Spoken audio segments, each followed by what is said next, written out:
Hoje, a gente vai mergulhar fundo em um dos maiores, se não o maior escândalo corporativo da história recente do Brasil. Vamos falar da Americanas, uma marca que, olha, faz parte da vida de todo mundo, mas que de uma hora para outra virou sinônimo de um rombo que causou um verdadeiro terremoto no mercado. E tudo começou com esse número aqui: 20 bilhões de reais. Imagina só, no dia 11 de janeiro de 2023, essa quantia absurda, gigantesca, simplesmente apareceu nos livros da Americanas. Assim, do nada. Um rombo que ninguém, supostamente, fazia ideia que existia. E o mais inacreditável, sabe como eles descreveram esse buraco de 20 bilhões de reais? Com essa frase: inconsistências contáveis. Parece até piada, não é? Uma frase tão branda, tão técnica, para esconder uma crise de proporções épicas.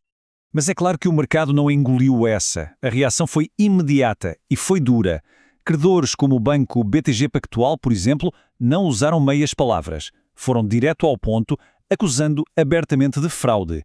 Ali, a gente viu que a briga ia ser feia. E para colocar ainda mais lenha na fogueira, o CEO que tinha acabado de chegar, o Sérgio Rial, que foi quem revelou o problema, pediu para sair depois de só 10 dias no cargo. 10 dias. Esse foi o sinal de alerta máximo de que a situação era muito, mas muito pior do que qualquer um poderia imaginar. Então, fica a grande pergunta que todo mundo se fez. Como? Como uma empresa de 90 anos, uma instituição praticamente do varejo no Brasil, chega assim da noite para o dia à beira do abismo? Bom, para a gente entender como a casa caiu, primeiro a gente precisa ver como ela foi construída. Então, bora lá. Vamos voltar um pouquinho no tempo e entender a trajetória dessa empresa que virou parte da identidade do Brasil. Olha, a Americanas não era só uma loja, fazia parte da vida de gerações. Começou lá em 1929, uma ideia inovadora na época. Depois cresceu, foi para a Bolsa de Valores e em 82, aí ela foi comprada pelos fundadores da 3G e virou um império de verdade. Veio o site, a expansão para mais de 1.700 lojas. A marca parecia simplesmente inabalável, um ícone. E a história dela está gravada na memória do país, sabe? Com momentos de glória, mas também com momentos trágicos, como esse incêndio que marcou a época em 73. Isso só mostra o quanto a empresa estava presente no dia-a-dia. Era mais que uma loja, era um ponto de referência. Ok, agora vamos para o olho do furacão. Vamos entender a engrenagem financeira, a mágica que permitiu que bilhões de reais em dívidas ficassem ali escondidos de todo mundo, bem debaixo do nariz do mercado. Certo, mas qual era o truque? Como é que se esconde uma dívida desse tamanho? A resposta está em duas palavrinhas: risco sacado. Deixa eu explicar de um jeito simples. O risco sacado funciona mais ou menos assim. A Americanas comprava um produto do fornecedor, mas em vez de pagar esse fornecedor, ela pedia para um banco pagar na frente. A partir daí, a Americanas não devia mais para o fornecedor, ela devia para o banco. Vamos detalhar passo a passo para não ter erro.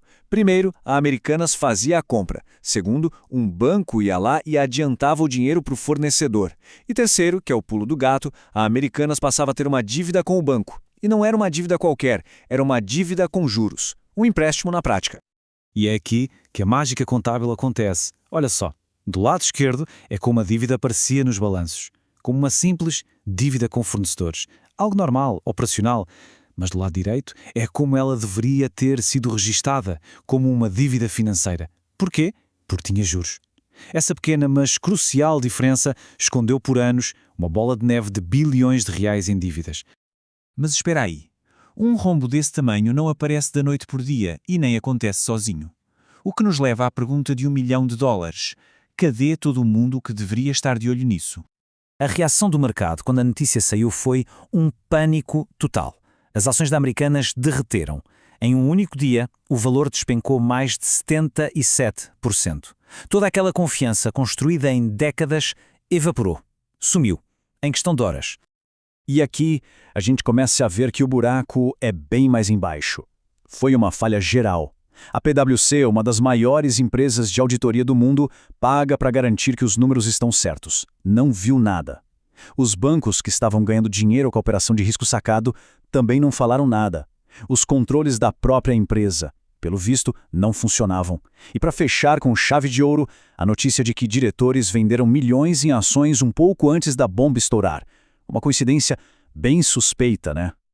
Bom, depois que a bomba explodiu, o que se seguiu foi o caos. A Americanas entrou em modo de sobrevivência, numa luta desesperada para não desaparecer do mapa. E lembra daqueles 20 bilhões do começo? Pois é, aquilo era só a ponta do iceberg. Quando a empresa pediu recuperação judicial, a dívida total que veio à tona foi de 43 bilhões de reais. Mais que o dobro. É um número tão grande que é difícil até de visualizar. E aí não teve jeito. O caminho foi a recuperação judicial. Basicamente pediram tempo para respirar, para não ir à falência de vez. As dívidas são congeladas e a empresa tem um prazo para apresentar um plano para pagar todo mundo. E esse plano precisa ser aprovado por milhares de credores. É uma verdadeira batalha pela sobrevivência. Ou o plano passa, ou é o fim da linha. E o impacto disso tudo vai muito, muito além dos muros da Americanas. A gente está falando de 40 mil empregos em risco, 40 mil famílias, mais de 16 mil credores, muitos deles empresas pequenas, que podem quebrar junto, milhões de pessoas que investiram e perderam dinheiro, e, claro, a reputação do mercado brasileiro que fica bem arranhada. No fim das contas, o caso da Americanas é muito mais do que só um rombo bilionário. Ele mexe com uma coisa muito mais profunda, que é a confiança. A confiança que a gente deposita nas grandes empresas, nos auditores, no sistema como um todo.